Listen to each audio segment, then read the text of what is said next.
ओम नमो भगवते वासुदेवाय। हरे कृष्णा।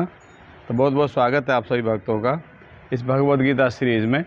आज ये 9वीं क्लास हम कर रहे हैं और 2 चैप्टर पूरे हो गए 8 क्लास में। अब ये 9वीं क्लास से 3 नंबर चैप्टर्स स्टार्ट कर रहे हैं, अध्याय 3।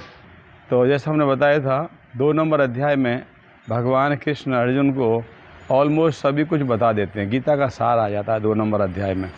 फिर अर्जुन के प्रश्न आते हैं, तब एक एक विषय के बारे में बता। अभी ये कर्म योग के बारे में यहाँ पे 3 नंबर अध्याय से चर्चा होगी, अध्याय 3 में।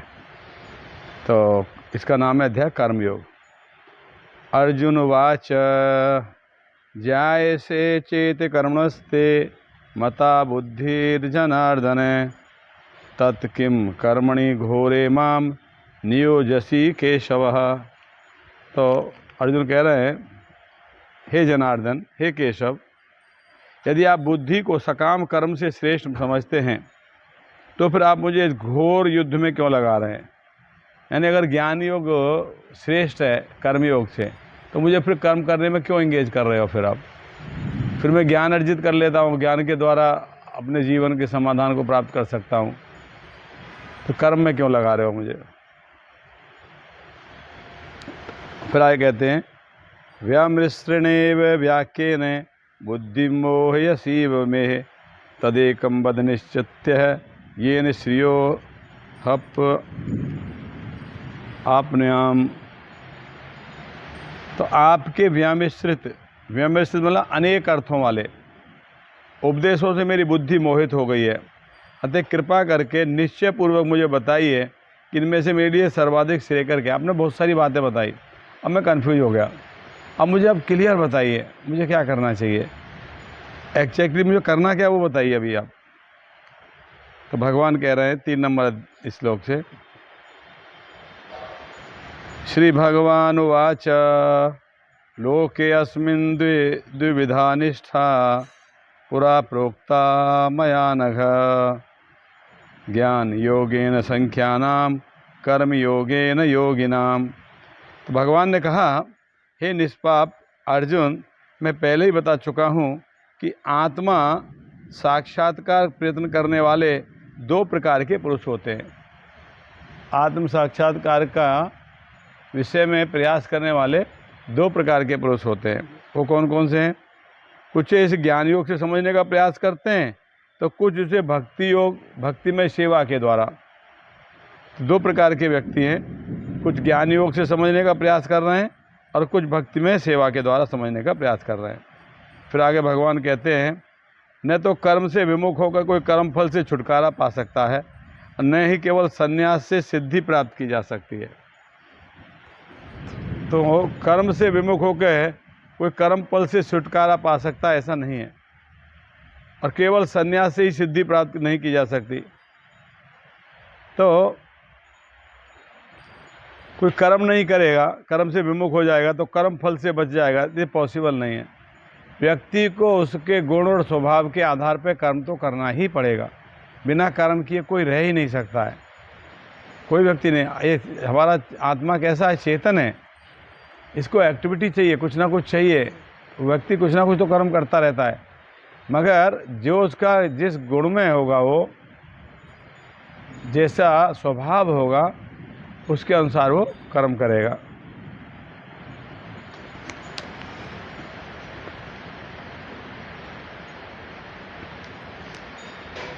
फिर आगे कहते हैं, प्रत्येक व्यक्ति को प्रकृति से अर्जित गुणों के अनुसार विवश होकर कर्म करना पड़ता है, अतः यदि कोई भी एक क्षण भर के लिए भी बिना कर्म किए नहीं रह सकता।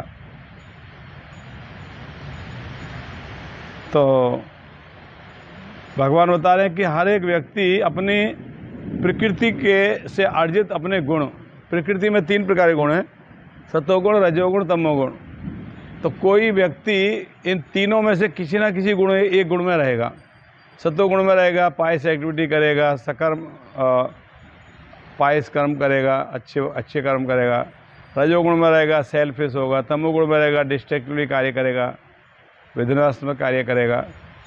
तो उसके प्रकृति से जो उसने गुण अर्जित किया है उनके अनुसार कोई ना कोई गुण में तो वो कार्य करेगा। अनएक्टिव नहीं रह सकता, कार्य एक्टिव तो रहेगा, वो बिना कार्य के नहीं रह सकता।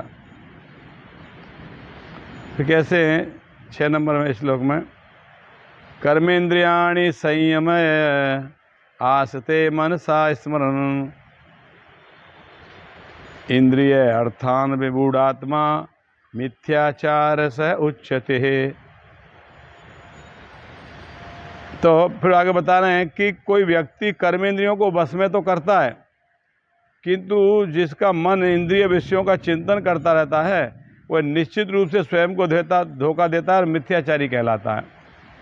तो भगवान बता रहे हैं, जो व्यक्ति कर्मेंद्रियों को नियंत्रित कर रहा है, वश में कर रहा है, मगर इंद्रियों के विषयों के विषय में आज भी चिंतन कर रहा है, तो ऐसा व्यक्ति अपने आप को धोखा दे रहा है। अगर आपको इंद्रियों के निग्रह करना है, इंद्रियों को नियंत्रित करना है, तो उसका एक ही तरीका है। अब आप फोर्सफुली अगर इंद्रियों को निग्रह कर रहे हो तो इंद्रियां आपकी कुछ समय के लिए हो सकता है उस कार्य से वंचित रखें आपको, मगर कभी ना कभी आप क्योंकि चिंतन अभी भी कर रहे हो उस विषय में, तो इंद्रियां कभी ना कभी आपसे अनकंट्रोल्ड होकर आप वही कार्य करोगे जो कार्य आप नहीं करना चाहते थे। जैसे एक एग्जांपल के लिए, जैसे एक स्प्रिंग है, स्प्रिंग को हमने दबा के रखा हुआ है, ऐसे हमने दबा के रखा है फोर्स करके। कब तक दबा के रखेंगे? जितना ज़्यादा दबा के रखा है ना, जैसे हम हाथ हटाएंगे उतनी जोर से वापस ऊपर आएगा। तो इंद्रियों का निग्रह करना मतलब ये नहीं है कि मैं फोर्सफुली इंद्रियों को गलत कार्य में नहीं लगाऊंगा, नहीं। कब तक आप इंद्रियों को रोक कर रखोगे? आपको करना होगा, इंद्रियों का डायरेक्शन बदलना पड़ेगा। इंद्रियों को गलत कार्य में लगाने रोकने के बजाय इंद्रियों को अच्छे कार्य में लगाना पड़ेगा। जैसे एक एग्जांपल मैं देता हूँ कई बार कि कोई बच्चा है, बच्चा कोई शार्प टूल से खेल रहा है, सपोज नाइफ, चाकू से खेल रहा है बच्चा। आपने देखा बच्चा चाकू से खेल रहा है, अब चाकू मांग के बच्चा रोता है, चाकू देता नहीं है, क्योंकि उसको मालूम है ये बहुत हार्मफुल है। उसको नहीं मालूम है, सॉरी, उसको नहीं मालूम, हमको मालूम बहुत हार्मफुल है। आप उससे चाकू लेना चाहते हो हाथ से, बच्चा उससे खेलना चाहता है, अब वो क्या करना पड़ेगा? ऐसे फोर्सफुली छीनोगे तो रो के फैल जाएगा। अब वो क्या करना पड़ेगा? एक सुंदर कोई दूसरा कोई टॉयस उसको लाके दे दो, उसको कोई डॉल दे दो, बॉल दे दो, बैट दे दो, कार दे दो, कुछ से कुछ दे दो उसको, वो उसको पकड़ के उसमें खेलना शुरू कर देगा। आप चाकू उससे ले लो वापस। तो इंद्रियों को कोई अच्छे कार्य में लगाओगे ना, तो गलत कार्य में इंद्रियां अपने आप ही नहीं लगेंगी। इंद्रियां गलत कार्य में क्यों लगती हैं? क्योंकि इंद्रियों को कुछ ना कुछ तो करना है, उनको एक्टिविटी करनी है। तो अभी जैसे मान लो आपके घर के सामने गार्डनिंग होती है, आपने गार्डन बनाया हुआ, रो हाउस है आपका, और उसके आगे आपका बहुत सुंदर सा जगह है। अगर आपने 2-4 साल उसमें कुछ नहीं किया, प्लांटेशन नहीं किया, तो जंगल तो उसमें अपने आप हो जाएगा, घास उगाएगी, जंगल उगाएगा, कुछ भी उगाया जाएगा, अनवांटेड थिंग्स। तो अगर हम अपने ऊपर वर्क नहीं करेंगे, अपने इंद्रियों के ऊपर वर्क नहीं करेंगे, तो अनवांटेड हैबिट्स तो हमारी अपने आप जनरेट हो जाएंगी, उसके लिए अलग से कुछ करने की जरूरत नहीं है। किसी यूनिवर्सिटी में सिखाया जाता है कि किस प्रकार से हम लोगों को कोई कार्य, गलत कार्य भी करते तो कोई सिखाया जाता है क्या? कोई यूनिवर्सिटी में सिखाया जाता है क्या? कहीं जरूरत नहीं यूनिवर्सिटी में सिखाने की, अपने आप अडॉप्ट कर लेते हैं। तो यहाँ भगवान बता रहे हैं कि अगर आप इंद्रियों को फोर्सफुली कंट्रोल करने का प्रयास कर रहे हो और अंदर ही अंदर मन में उन इंद्रिय विषयों का चिंतन कर रहे हो, तो यहाँ पे कर्मेंद्रियों की बात कर रहे हैं भगवान। तो कर्मेंद्रियाँ कौन कौन सी हैं? हाथ, पैर, मुंह और गुदा और जननांग, ये 5 कर्मेंद्रियाँ जिनसे हम व्यक्ति कर्म करता है। ये 5 कर्मेंद्रियों को हम फोर्सफुली कंट्रोल करने के बजाय इन कर्मेंद्रियों को भगवान की सेवा में लगाने का प्रयास हमें करना चाहिए, तब ये गलत कार्य में नहीं लगेगी इस प्रकार से। और अगर कोई व्यक्ति इनको बस में तो कर रहा है मगर साथ साथ इनका चिंतन कर रहा है, तो वो व्यक्ति अपने आप को धोखा दे रहा है। एक ना एक दिन वो व्यक्ति गलत कार्य में लिप्त हो ही जाएगा, एक ना एक दिन गलत कार्य में लिप्त हो जाएगा व्यक्ति हो, इस प्रकार से। तो भगवान कह रहे हैं वो अपने आप को धोखा भी दे रहा है, और ऐसे व्यक्ति को मिथ्याचारी कहा जाएगा, ढोंगी है वो व्यक्ति। कितने सारे लोग आपको मिल जाएंगे इस प्रकार के, अब देखो सोसाइटी में आपने सुना होगा, न्यूज़ चैनल्स में आता रहता है, कितने सारे ऐसे लोग मिल जाते हैं कि जिनका बाद में पता लगता है कि ये व्यक्ति जो ऊपर से दिख रहा था वैसे अंदर से नहीं था। यही मिथ्याचार है। फिर आगे भगवान कहते हैं 7 नंबर अध्याय में, दूसरी ओर यदि कोई निष्ठावान व्यक्ति अपने मन द्वारा इंद्रियों को कर्मेंद्रियों को वश में करने का प्रयत्न करता है और बिना किसी आसक्ति से कर्मयोग प्रारंभ करता है तो वह अति उत्कृष्ट है। तो एक व्यक्ति तो वो जो फोर्सफुल इंद्रिया कंट्रोल करने का प्रयास कर रहा है मगर इंद्रियों का चिंतन अभी भी उसके मन में चल रहा है। और दूसरा व्यक्ति वो है जो निष्ठावान व्यक्ति है, निष्ठा, डेडिकेटेडली, निष्ठा के साथ क्या कर रहा है, कर्मेंद्रियों को वश में करने का प्रयत्न करता है और बिना किसी आसक्ति के कर्मयोग प्रारंभ करता है। अनएक्टिव नहीं रहता, एक्टिव होता है, कुछ ना कुछ कर्मयोग करता है। क्या कर्मयोग करता है? कृष्ण भावना भावित, कृष्णा कॉन्शियस, भगवान से संबंधित किसी कार्य में वो लिप्त होता है, कार्य करने का प्रयास करता है। तो उसकी जो कर्मेंद्रियां हैं जो फ्री नहीं है, अभी क्या कर रही हैं, वैसे भगवान के कार्य में लगी हुई हैं। तो इससे क्या हुआ, उसको कुछ करने को एक्टिविटी मिली इंद्रियों को, तो गलत ना करके अभी अच्छे कार्य में इंगेज हो गई हैं। तो इंद्रियों को नियंत्रित करने का एक ही तरीका है, उनको किसी अच्छे कार्य में लगा दिया जाए, इस प्रकार से। फिर भगवान कह रहे हैं, नियत कुरु कर्म त्वम कर्म जयायो हे कर्मणः शरीर यत्रा पीछे ते ने प्रसिद्ध येद कर्मणः। तो कह रहे हैं अपना नियत कर्म करो, क्योंकि कर्म न करने की अपेक्षा कर्म करना श्रेष्ठ है। कर्म के बिना तो शरीर निर्वाह भी नहीं हो सकता। जैसे अर्जुन कह रहे थे कि मुझे कोई आवश्यकता नहीं है, मैं भीख मांग के भी खाऊंगा तो चलेगा। बोले ऐसा कैसे हो सकता है, तुम क्षत्रिय हो, तुम भीख मांग ही नहीं सकते, तुम्हारा स्वभाव ही नहीं है ऐसा, तुम्हारा राजसी स्वभाव है, रजोगुण में है तुम्हारा स्वभाव, तो तुम ऐसे कैसे कर सकते हो। तो नियतम कुरु कर्म, तो तुम्हारे जो नियत कर्म है, हर एक वर्ण के नियत कर्म है। जैसे ब्राह्मण के नियत कर्म है शिक्षा अर्जित करना, पढ़ना, दूसरों को शिक्षा देना, और दूसरा ब्राह्मण कर्म है दान लेना, दान देना। तो उसके जो नियत कर्म है वो करना ही है उसको।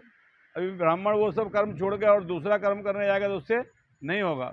ऐसे ही क्षत्रिय है, क्षत्रिय का कर्म है लॉ एंड ऑर्डर मेंटेन करना, है ना, अनुशासन बना के रखना, तो ये क्षत्रिय का कार्य है।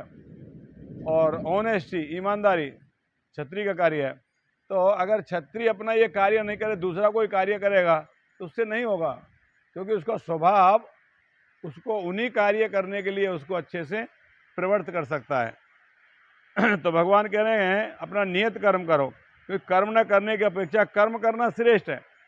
अनएक्टिव रहने के बजाय कुछ ना कुछ करना ज़्यादा अच्छा है। क्यों? क्योंकि कर्म के बिना तो शरीर का निर्वाह भी नहीं होगा, है नहीं।